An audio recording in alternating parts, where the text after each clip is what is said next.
don't have to remember that, but it is.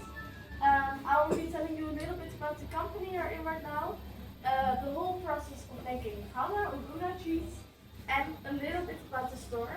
It sounds like a lot, but I won't be too long so you can try a lot of the cheeses. We start over there with that man with the head. He's called Henry Willig. He started the company in 1974 after he grew up on his parents' farm. Now his son is growing up on that farm, and he is as well. But he owns the company now, the cute little boy.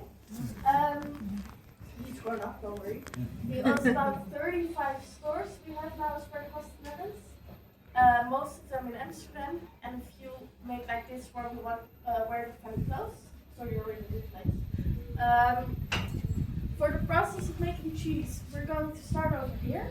We're either going to put sheep, cow, or goat milk into the container, and we're going to heat it up to 29 degrees Celsius. You're all from India? Yes. Then Celsius is fine. We heat it up, and that's important for this stuff. This stuff is called rennet. Normally rennet is made from the stomach of a cow. We make it vegetarian. So every cheese in the store, except for these two, are vegetarian. Great. So everything else is. What rennet does when you heat it up, it turns the milk into like kind of a pudding, so it all sticks together and forms like a bit of a jello milk. So it gets hard instead of the liquid it used to be. And those knives that are turned around will then separate it into the curds. That's the stuff at the bottom, and the whey, it's the liquid on top. The curds is what we use for the cheese. So for 10 liters of milk, we're only able to make 1 kilo of cheese. So because we only want the curds, we put it into a mold. The whey leaves at the holes in the bottom, curds will sit inside. We put it under this impressive machine, cheese press. It stays like this for a couple of hours. So the last bit of whey that's still hidden in the curds also leaves. With whey we can make protein shakes or feed it back to the animals. So we don't just throw that out. But then we have our shake. So we have very plain, white looking cheese. We put it into a salt bath for about a day. So it's 20% salt, 80% water. And the salt causes the cheese to last longer. So this way you can keep it longer. Then when we take them out, we also put a plastic coating around the cheese. So no oxygen can enter the cheese, and it also won't get bad. So that's all for the preservation of the cheese, so you can take it home and keep it longer. We don't put them on the shelves. We let them sit there for either 4 to 6 weeks or for 10 months or longer.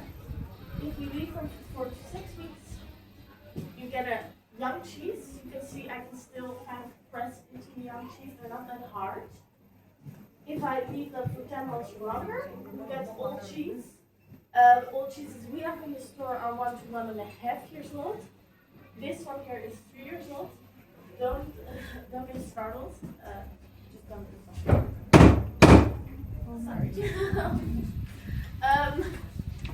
This is what happens when you age it for 3 years. You can eat this cheese, but we have been banging it on the pole for about a year, this one, and it won't open. But if you open it, it's very salty, crumbly, kind of like Parmesan, but then the Dutch version. But we don't keep them that long, so you can just open them at home, don't worry. This cheese, the ones I've showed you, not I'm squishing, this is farmer's cheese. Farmer's cheese is the traditional, original Gouda or Gouda.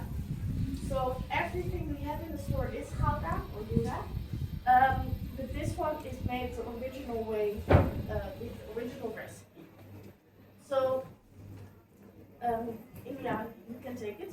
It has raw milk inside, that means this you can do home, at home.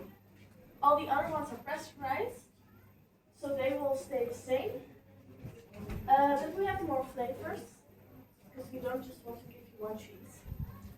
If you want a smaller version, we have this one as well, the red one. We have a herbs and garlic, we have a cumin, we have a truffle. If you're bored of all the other cheeses, we have a green cheese. We also have a red white cheese, a black cheese, and a blue cheese somewhere in the store.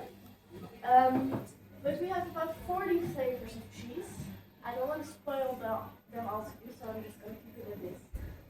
The last thing, and then I'm going to let you taste a lot of cheese. You can travel with the cheeses. You can take them in a plane, you can take them in a car. Doesn't matter. Just keep them closed. And then you can keep them for 1 month without fridge. That's fine. Once you put them in the fridge and you keep them closed, there's a date on every package until how long they last. So you could also open them up in May or in July, or some even go to October, I believe. If you open the cheese, it's 1 month in the fridge. That's what you need to remember. Now you can eat it. There you go. Voilà, ok. That's it. That's how you got about the cheese. Voilà. Okay. Now you have time to move around, whatever you